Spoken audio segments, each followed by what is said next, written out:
Welcome to Just Ask Psychology. And I'm going to welcome just now Lauren Aron, the founder of the Hope Space. Why is she here? Because we have an incredibly beautiful topic today. We are talking about two people sitting in the room. Of course, you know, two people sitting on the room in this podcast means two people sitting in therapy.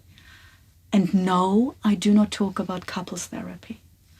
I talk about a particular presentation, suffering, diagnosis, if you like to call it, that when this is given, we in the therapeutic space often say, another invisible gestalt walks into the room. I'm talking about eating disorder, disordered eating.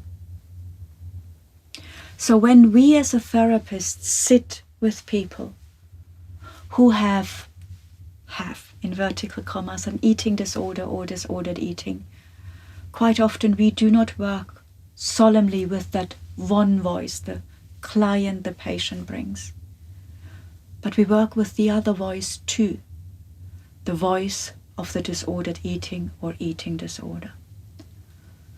And I'm absolutely in awe and deeply, deeply grateful that Lauren comes to the podcast today, because she is a specialist in disordered eating, eating disorder, and trauma. So I'm really, really grateful for her, and I'm sure you're going to enjoy the podcast Just Ask Psychology with me, Dr. Ute. And here she is. Lauren, thank you. Thank you for coming. Really, honestly, thank you for your time. I know you have a lot of stuff going on in your private life. I have no idea how you cut out coming here to Lambeth to film here. So from the bottom of my heart, thank you. Of course, it's such a privilege to be here. I've been so excited since you invited me when we first met. So yeah, I'm very, very grateful that you have asked me to come here today. See, that's why I do that. It's all about my ego. It's never about you who are watching. It's all about my ego. You are an expert, what I called in the intro, eating disorder and disordered eating. And of course, you are an expert in trauma because they, of course, link. Yep. When I sat in an MDT is a multidisciplinary team meeting, what we do in our worlds, where different disciplines are sitting together and in which we are then having a thought about clients so that they are held holistically. This is, of course, done with consent with the client. I just wanted to let you know when I use these abbreviations, I can't even pronounce the word, what I mean with that.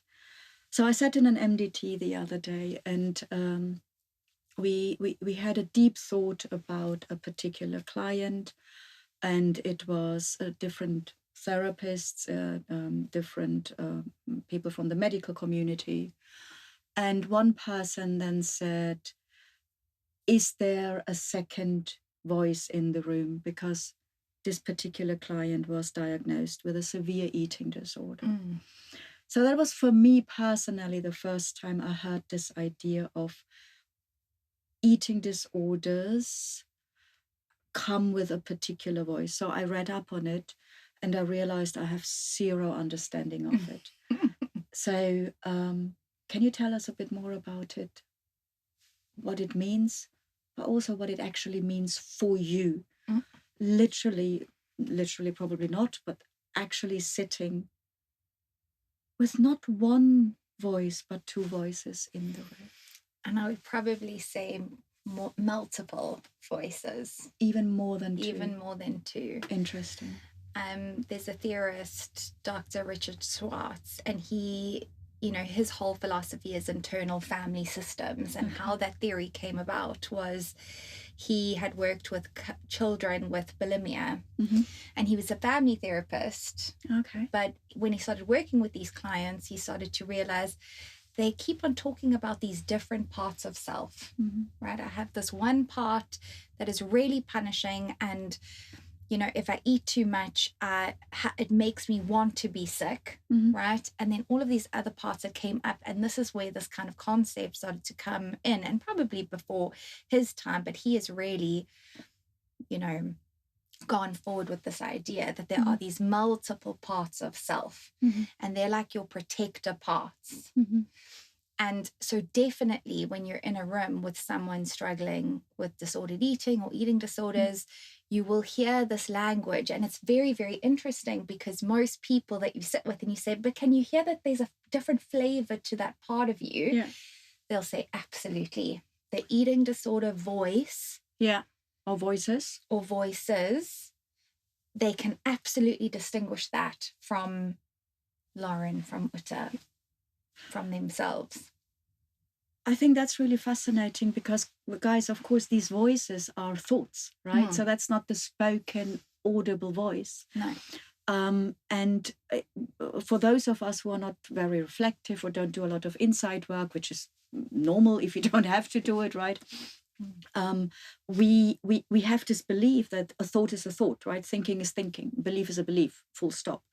But what we do know is that, I would say, the tone, the intonation of a voice, an internal voice, forgive me, an internal voice or a thought can change. In anxiety, so the topic I love, I had a client who once said to me, and then the field marshal comes online and tells me what to do. And with that description, field marshal, I knew what tone this person, what they had in their mind, in their brain, and with they had to deal with. Is this the flavor you're talking about? This is absolutely the flavor of it. Interesting.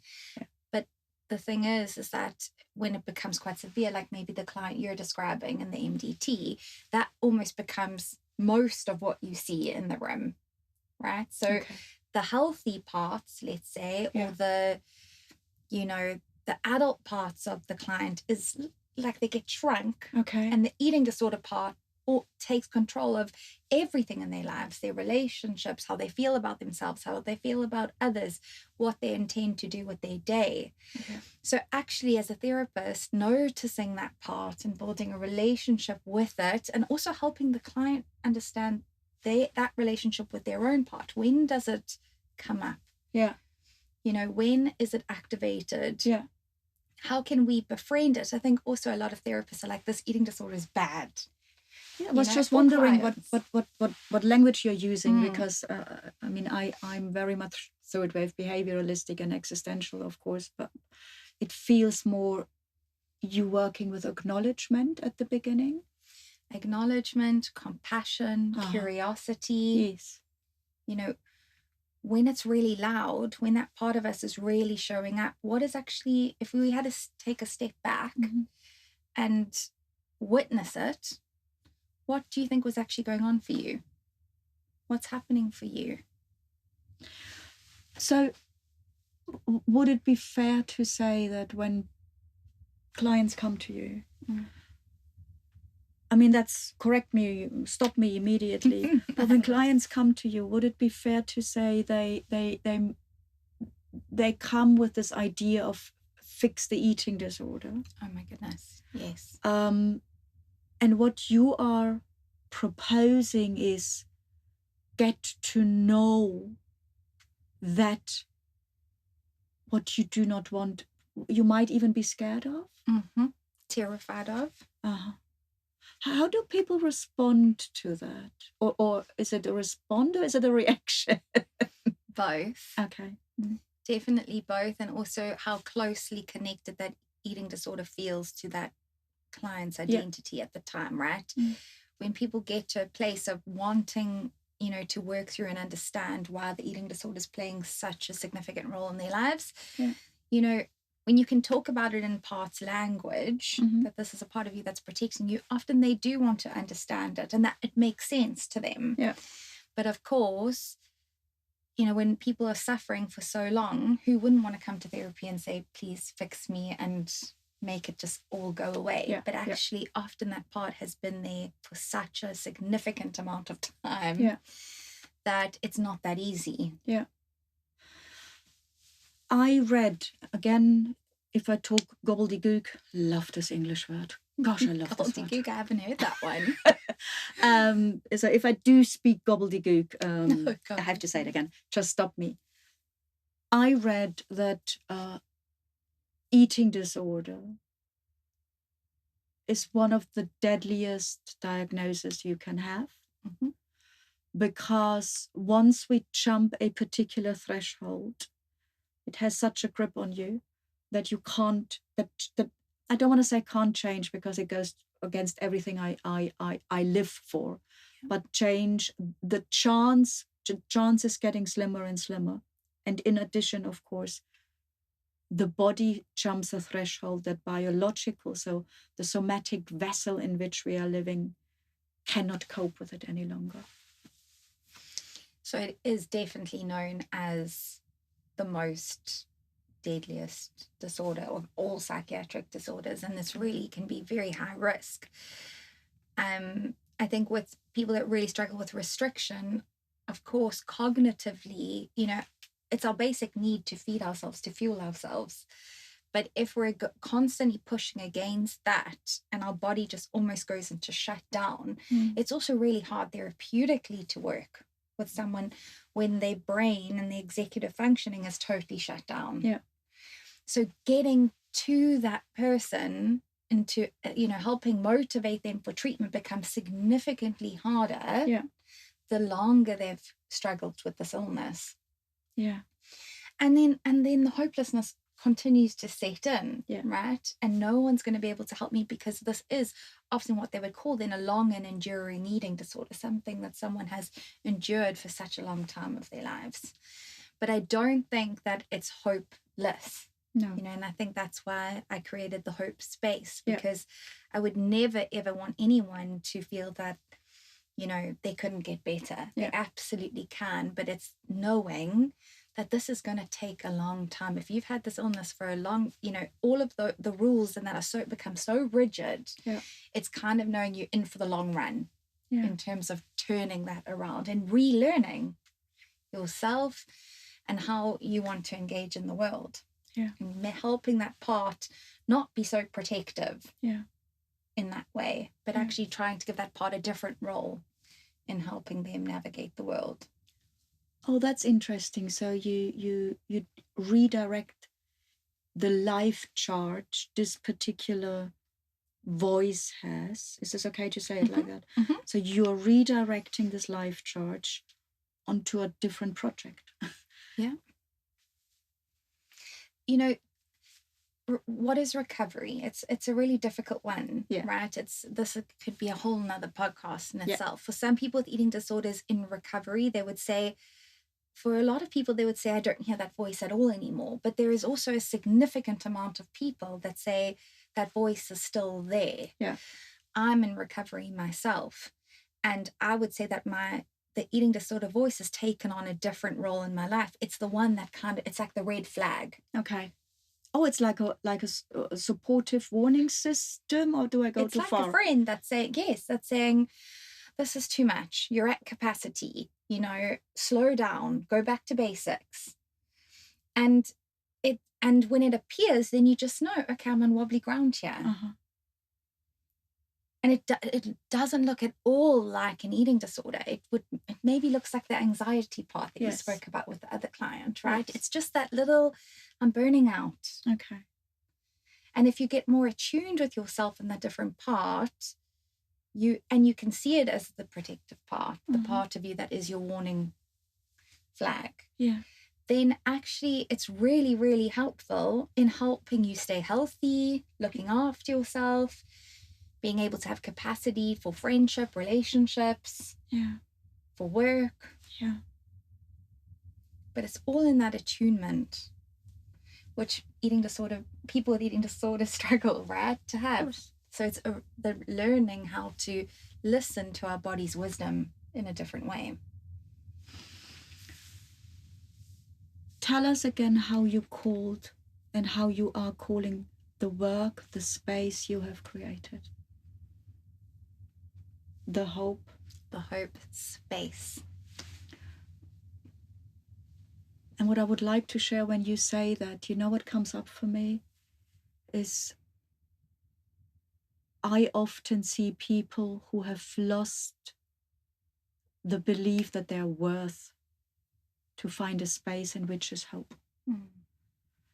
So I hope it's okay to say from you and from me to everyone who has listened or who has watched the last couple of minutes, guys, you are worth it. There is a space. You can connect. And there is always, always the ability to change. It's not going to be easy. We are on the same page here, right? No. We're not doing positive, I don't know, TikTok nonsense. It's not going to be easy. But the space and the hope is there. And what I always like to say to the people I'm so privileged and honored to walk alongside, don't quit until the magic happens. I love that. Right? So just one step at a time. We've come to an end. I hope it gave you a bit of a flavor. Connect if you want. You've got the email. Happy to send everything forward, of course, too. From the bottom of my heart, thank you. And I love it. Don't quit until the magic happens. I'm Dr. Ute. And I'm Lauren Aron. And this is the podcast, Just Ask Psychology. See you soon. Hi, guys. If you ever have a question around psychology, please remember you're always welcome here at the podcast, Just Ask Psychology. If you don't want to come, just want to write in, use the email address, and we will find somebody who is an expert in the topic you're interested in. Also remember, A Minimalist Guide to Becoming Resilient is out. It's my first book, so I'm rather proud of my baby. It's, of course, a book of German precision. Look, I had to say I'm German. It's on Amazon. Thank you for watching. Hope to see you soon.